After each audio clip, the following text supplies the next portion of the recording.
It wasn't the night we met at that crowded, overpriced bar in Brooklyn, where the air smelled of cheap gin and expensive perfume. It wasn't during our first official date when we huddled under a shared umbrella that leaked directly onto my left shoulder. Those moments are just highlights, strobe lights in the dark, the kind of pictures people paste into scrapbooks to convince themselves of their own happiness. My truth, however, turned out to be much quieter. I realized I was in trouble, the kind of sweet, devastating trouble from which there is no return on an ordinary Tuesday morning in October. The light that morning was specific. It filtered through the unwashed windows of our rented apartment and turned the dust motes in the air into tiny, suspended flecks of gold. He was just standing there, his back to me, grinding coffee beans. The sound was rhythmic, domestic, and utterly unremarkable. But then he stopped. Without turning around, he simply reached back with his left hand, searching for me blindly. When his fingers brushed my wrist, I felt a pull of such magnitude that my lungs felt like they were collapsing inward. It wasn't lust or passion in the conventional sense. It was gravity. He was the center of a planet I had moved to without even noticing, and every atom in my body was suddenly, terrifyingly, and irrevocably aligned with his axis. I remember the smell of the dark roast, the creak of the floorboards under his weight, and the sudden, sickening realization: if he ever left this room, I would simply float off into the cold vacuum of space. We lived in the silences. Other couples seemed to fear the gaps between words, filling them with the noise of television, small talk, or the clinking of wine glasses. We inhabited our silences like a shared skin. He knew the exact moment my social battery had reached zero just by the way I subconsciously twisted my ring. I knew he was thinking about his father by the way he would stare at the flickering fluorescent light in the hallway, his jaw tightening by a fraction of a millimeter. He was home, in the way people talk about in tired metaphors, but for me, it was physiological. He was the oxygen I forgot I was breathing until the air started to thin. I remember one evening particularly well. We were sitting on the rusted fire escape, the smell of rain on hot asphalt rising from the street below like a prayer. The city hummed around us, sirens in the distance, the muffled bass of a passing car, but between us, there was only the sound of our breathing. He took my hand and began to trace the veins on the back of my palm with his thumb, as if he were memorizing a map of a country he intended to inhabit forever. "You're too steady," he whispered, his voice vibrating against the humid air. "I'm afraid I'll break you if I lean too hard." I laughed then, a light, airy sound that feels like it belongs to a stranger now. I told him he could lean until the world ended. I didn't realize then that the world doesn't end with a bang or a whimper. It ends with a shift in the light and a change in the way someone says your name. In those early days, our love felt like a fortress. We had our own language of touches and glances. A hand on the small of my back meant, "I'm here." A squeeze of my fingers meant, "Are you okay?" The weight of his head on my lap on Sunday afternoons felt like the only anchor I would ever need. We were building something we thought was indestructible, oblivious to the fact that the strongest foundations are often the ones that crack most violently when the earth finally moves. I spent hours watching him when he didn't know I was looking. I studied the way his hair fell over his forehead when he was focused, the way he took his coffee black even though he hated the bitterness, simply because it was quicker. I loved the flaws, the way he'd leave his shoes in the middle of the hallway like landmines, and the way he'd hum off-key when he thought he was alone. These weren't just quirks, they were the texture of my existence. But even then, in the golden glow of our beginning, there were shadows. Small ones. A lingering cough he couldn't shake. A momentary blankness in my own mind that felt like a dropped stitch in a sweater. We ignored them. We were too busy being the center of each other's universes. We thought we had time. We thought that because our connection was soulful, it was somehow exempt from the laws of biology and decay. I remember him looking at me across the dinner table, the candlelight dancing in the amber of his eyes. "I don't think I existed before this," he said, his voice thick with a sincerity that made my heart ache. And I believed him. I believed that we were the exception. I believed that as long as we held on to each other, the gravity would hold. Now, looking back through the wreckage, I see that morning in the kitchen differently. I see the gold dust not as a blessing, but as a warning, a shimmering veil over the reality that was already beginning to shift. We were standing on the edge of a cliff, and we were so busy looking at each other that we never noticed the ground crumbling beneath our feet. I was in love, and I was in trouble, and the two were becoming increasingly indistinguishable. The intimacy was our sanctuary, but it was also our blindfold. We created a world so small that only the two of us fit, never realizing that when one of us started to disappear, there would be nowhere for the other one to hide. The smell of that coffee, the sound of that flickering light, they are the anchors that keep me tied to a version of him that no longer exists. And that, perhaps, is the greatest heartbreak of all, the realization that even the most powerful gravity can't keep a falling star from burning out. The fog didn't roll in, it leaked. It started as a subtle blurring at the edges of my days, a heaviness in my limbs that felt like I was walking through waist-deep water. My spark, as he used to call it, didn't go out like a candle. It dimmed like a battery-operated light losing its charge. I began to fade into the furniture, becoming a static object in a room that was once filled with our shared kinetic energy. I'd catch my reflection in the darkened screen of my laptop and wonder who that hollow-eyed woman was, her skin the color of damp parchment, her eyes searching for a version of herself she no longer recognized. The atmosphere in our apartment shifted. The warm gold of that October morning was replaced by a sterile, cold blue. It was the color of the 3 a.m. light that filters through the blinds when you can't sleep. It was the color of the shadows under his eyes, and the tint of the medicine bottles that began to line our bathroom sink like tiny, amber tombstones. We were no longer living in our shared silence. We were being drowned by it. The turning point was the kitchen table. It was a Tuesday again. Life has a cruel way of looping back to the scenes of its greatest crimes. I had dropped a glass, a simple, clear tumbler we had bought together at a flea market. It didn't just break, it shattered into 1,000 jagged diamonds.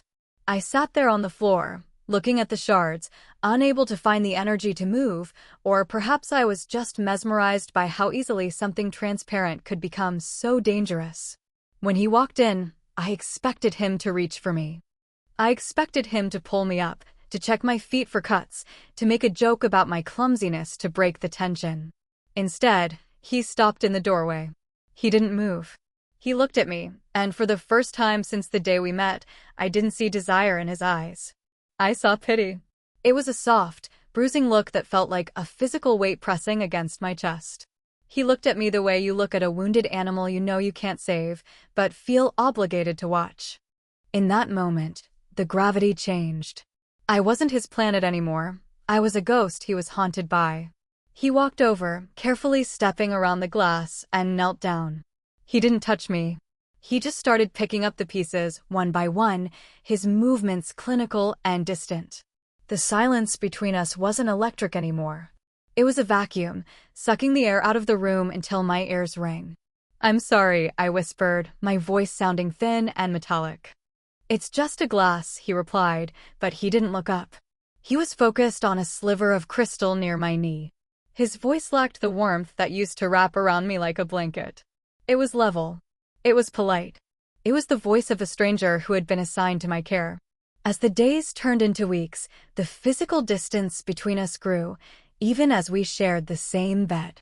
I could feel the coldness of my wedding ring against my skin, a constant reminder of a promise made when the world was still in color. The smell of rain on asphalt, which used to be our shared prayer, now just felt like dampness and rot. I would lie awake and listen to the sound of a flickering light in the hallway click, hum, click, counting the seconds until he would shift in his sleep, moving further away from me until he was perched on the very edge of the mattress. I was fading, not just from the world, but from him.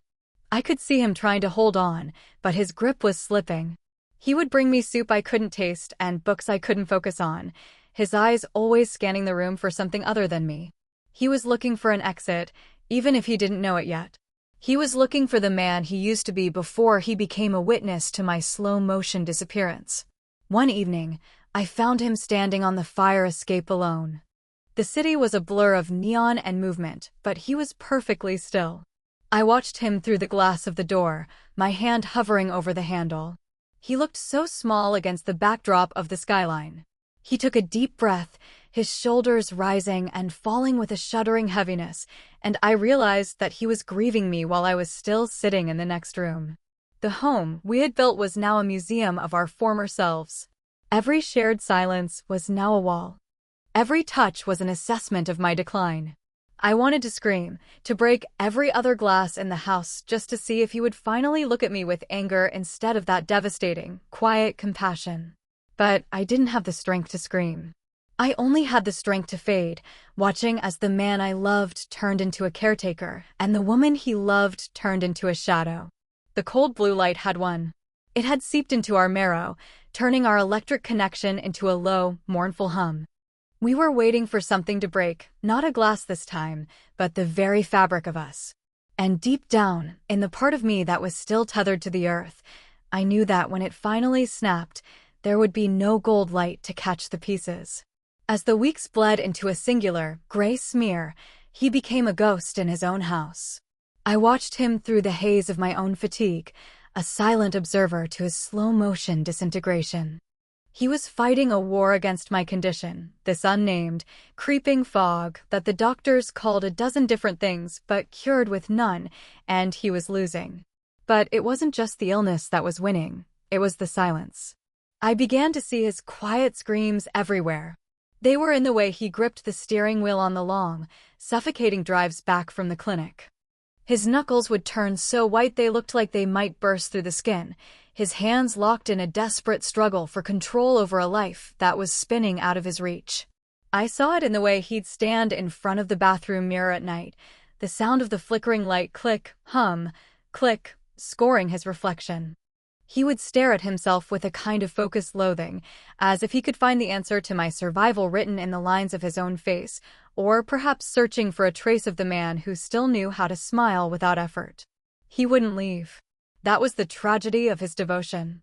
He was a man of his word, a man of deep, stubborn loyalty, but the man who loved me was being slowly replaced by a soldier in a war of attrition.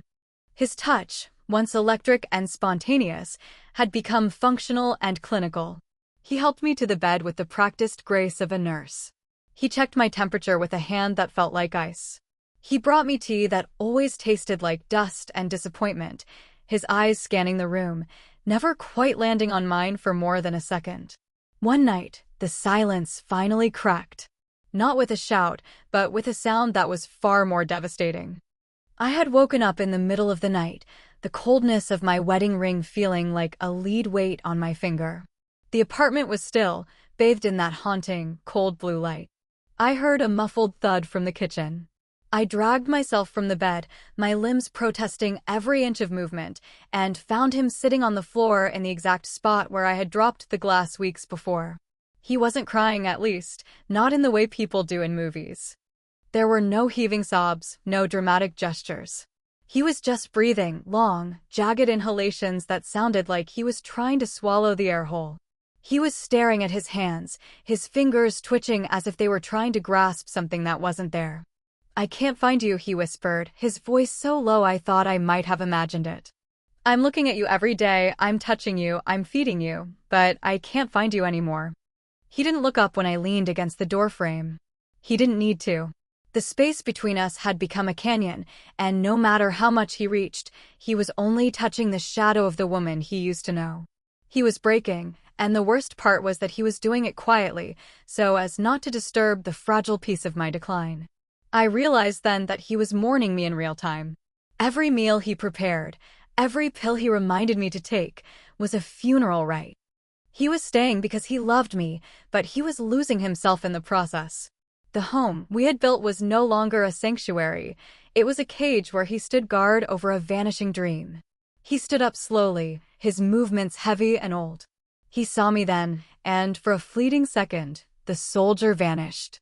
The man from part one, the man of gold light and coffee beans, flickered in his eyes. But then he blinked and the mask was back. He walked over, put a hand on my shoulder, a touch that felt more like a restraint than a comfort, and led me back to bed without a single word. The air in the apartment felt different after that. The silence was no longer empty, it was heavy with the things we weren't saying. He had reached his breaking point, not out of a lack of love, but out of the sheer, exhausting weight of it. He was a man trapped in a house of mirrors, seeing only the reflection of a tragedy he couldn't stop. And as I lay there in the dark, listening to his uneven breathing, I realized that the most dangerous thing about a soul connection isn't the depth of the love, it's what happens to the soul that stays behind when the other one starts to slip away. The discovery didn't happen during a grand search or a moment of suspicion. It happened because of a forgotten drawer and a misplaced file, a detective story of the heart where the clues were written in sterile medical jargon and tear-stained margins. It was a rainy Tuesday, the kind of weather that makes the city look like a watercolor painting left out in the storm, when he finally found the leather-bound journal I had hidden beneath the stacks of old magazines. I was resting in the other room, drifting in that half-conscious state that had become my reality, when the silence of the apartment changed. It wasn't the heavy, stagnant silence of the previous weeks. It was sharp, vibrating with a sudden, jagged energy. I heard the sound of paper tearing, a sharp intake of breath, and then a silence so profound it felt like the world had stopped spinning. He walked into the bedroom holding the journal like it was a live wire. His face was a mask of devastation, his eyes red-rimmed and wider than I had ever seen them. In that book, I had documented everything, the symptoms I had hidden for months before the fog became undeniable, the family history I had kept secret out of a selfish fear that he would leave if he knew the truth of my inheritance, and the letters I had written to him for a future I knew I wouldn't see. "How long?" he whispered. His voice didn't shake, it was flat, drained of all emotion, which was 1,000 times worse. "I wanted us to have just one more summer," I managed to say, my voice cracking. "I didn't want you to look at me and see a deadline. I wanted you to see me." The confrontation wasn't a shouting match. It was a devastatingly quiet exchange of truths that had been buried for too long. He stood by the window, the rain lashing against the glass behind him, casting long, watery shadows across his face. He looked at the medical files I had tucked into the back of the journal, the confirmation that my condition wasn't just a mystery to be solved, but a path that had been carved out long ago. "You let me fight for a miracle that didn't exist," he said, finally looking at me. "I've been killing myself trying to fix the unfixable, thinking it was my fault, thinking I wasn't doing enough, while you were already saying goodbye." The air in the room was thick with the smell of damp wood and old paper. The flickering light in the hallway finally died with a soft pop, leaving us in the dim, gray light of the storm. I saw the moment his heart finally broke, not the slow cracking of the previous months, but a total, structural failure. He made a choice in that moment, a choice that couldn't be undone. He could have walked out. He had every right to leave the lies and the shadow behind. Instead, he crossed the room and sat on the edge of the bed. He took my hand, his grip so tight it almost hurt. "I'm not going anywhere," he said, his eyes locking onto mine with a terrifying intensity. "But the man who was waiting for you to get better, he's gone. From now on, we're just waiting for the end. Together." It was a rescue, but it felt like an execution. He saved me from the loneliness of my secret, but in doing so, he surrendered his own hope. He chose to stay in the dark with me, knowing exactly how deep it went. As the rain continued to pour, washing away the last of our pretenses, I realized that the truth doesn't always set you free. Sometimes, it just ensures that you aren't the only one trapped in the wreckage. The man who sat by my bed in the weeks following the reveal was a stranger wearing the skin of someone I once knew. The transformation wasn't loud or sudden, it was a steady hardening, like soft clay left out in a cold wind until it turned to stone. He had become a man of granite and gray shadows. The vibrant, coffee-grinding optimist from that golden October morning had been buried under the weight of a truth he never asked to carry. I watched him from the periphery of my fading world. He was no longer the man who looked at me with desire or even the man who looked at me with pity. He was harder now, his eyes carrying a sharp, clinical edge that seemed to cut through the very air. He had become morally gray in his devotion. He lied to the doctors to get me better medication. He spent hours on the phone arguing with insurance companies, his voice a low, dangerous growl I didn't recognize. He did whatever was necessary to protect the hollow shell of our life, regardless of the cost to his own soul. The survivor's guilt of love is a heavy thing. I looked at him and realized the devastating irony of our situation. I was the one slipping away, the one whose body was failing, but I was the one being saved.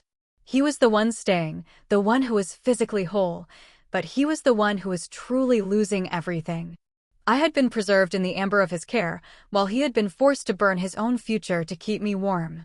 "You don't have to be this person," I whispered one evening, watching him methodically organize my pills for the next day. The sound of the plastic lids snapping shut was the only rhythm left in our lives. "You can still find the light." He didn't stop. He didn't even flinch. He just kept working, his fingers moving with a terrifying, mechanical precision. "The light is a luxury we can't afford anymore," he said without looking up. "Efficiency is what keeps you here. And I've decided that you staying here is the only thing that matters." I realized then that I had won the war but lost the prize. I was still here, anchored to this earth by his sheer, stubborn will, but the man I loved, the one who traced the veins on my hand and laughed at the rain, was gone. In his place was a guardian, a sentinel who guarded a ruin with a ferocity that bordered on madness. He had become a man who operated in the shadows, a man who had traded his joy for a grim, unrelenting purpose. There was no more music in the apartment. No more shared silences that felt like a sanctuary. Every quiet moment was now a calculation. He was scarred, not on his skin, but in the way he viewed the world. It was no longer a place of beauty or possibility. It was a series of obstacles to be overcome so that I could breathe for one more hour. The reflection in the mirror showed a woman who was slowly becoming a ghost, and a man who was becoming a monument to a love that had turned into a burden. I felt the weight of his sacrifice every time he touched me, a touch that was now firm, protective, but devoid of the electricity that had once defined us. He was a hero in the most tragic sense of the word. He had descended into the underworld to bring me back, but in doing so, he had forgotten how to live in the sun. I sat there, listening to the hum of the refrigerator and the distant sound of the city, feeling a profound sense of loss for the man who was sitting right in front of me. I was saved, yes. My secret was out, my path was clear, and my needs were met. But as I watched him stare out the window with eyes that had forgotten how to hope, I knew that the cost of his devotion was more than I ever should have let him pay. There is a specific kind of silence that follows a storm, not the peaceful quiet of a sleeping city, but the heavy, ringing stillness of a landscape that has been rearranged. That is where we live now. We didn't find a happily ever after, because life is not a fairy tale and chronic truths don't disappear just because someone is brave enough to stay. Instead, we found a happily ever changed. I remember the last evening we spent in that apartment. The lease was up, and the boxes were stacked like small, cardboard monuments to the years we had consumed. The light wasn't gold anymore, and it wasn't that terrifying, clinical blue. It was a soft, bruised violet, the color of the sky just before the stars decide to show up. He was standing by the window, his silhouette sharper than it used to be. He moved differently now. There was a deliberate weight to his steps, a lack of wasted motion. He was the man who had gone into the dark to find me, and though he had returned, he carried the shadows under his fingernails. I walked up behind him, my movement slow but no longer a struggle. The fog hadn't lifted entirely, but it had thinned enough for me to see the world again. I reached out and touched the back of his hand. He didn't jump. He didn't turn around with a clinical assessment. He just turned his palm up and interlaced his fingers with mine. His grip was steady. It was the grip of a man who knew exactly what he was holding onto and what it had cost him. "I used to think love was about being each other's home," I said, my voice barely a whisper in the empty room. "I thought it was about finding someone who made the world feel safe and whole." He finally turned to look at me. The hardness in his eyes was still there, a permanent scar of the devotion he had shown, but beneath it, there was a flicker of the old warmth, like an ember surviving in the ash. "And now?" he asked. "Now I think love is about the breaking," I replied. "It's not about finding someone who keeps you perfect. It's about who is willing to stand in the wreckage with you. It's about the person who looks at your cracks and decides to fill them with their own shattered pieces until you're both something entirely new. Something stronger because it was broken. He pulled me closer, and for a moment, the distance of the past months collapsed. We weren't a victim and a caretaker. We weren't a secret and a detective. We were just two people who had been through a war and had chosen to stay on the same side of the line. I looked at the space where our life used to be. The coffee grinder was packed away. The flickering light had been replaced. The smell of rain on asphalt was still there, drifting through the open window, but it no longer felt like a funeral rite. It felt like a cleansing. We were leaving the museum of our ghosts behind. As we walked out of that door for the last time, I realized that I would spend the rest of my life trying to earn the man he had become. I would carry the guilt of his sacrifice, but I would also carry the pride of being loved by someone who was willing to lose himself to save me. We weren't the same people who had moved in 3 years ago. We were scarred, weathered, and deeply, irrevocably changed. But there is a haunting beauty in a scar. It's a map of survival. It's a physical proof that you were hurt, but you didn't end. Love isn't a sanctuary where you stay whole. It's the person who is willing to break with you so you don't have to fall apart alone. He reached for the light switch, plunging the empty room into darkness, and led me toward the stairs. Sometimes, the only way to save a soul is to let it forget who it was before the breaking began. Subscribe, like, and tell people about this love.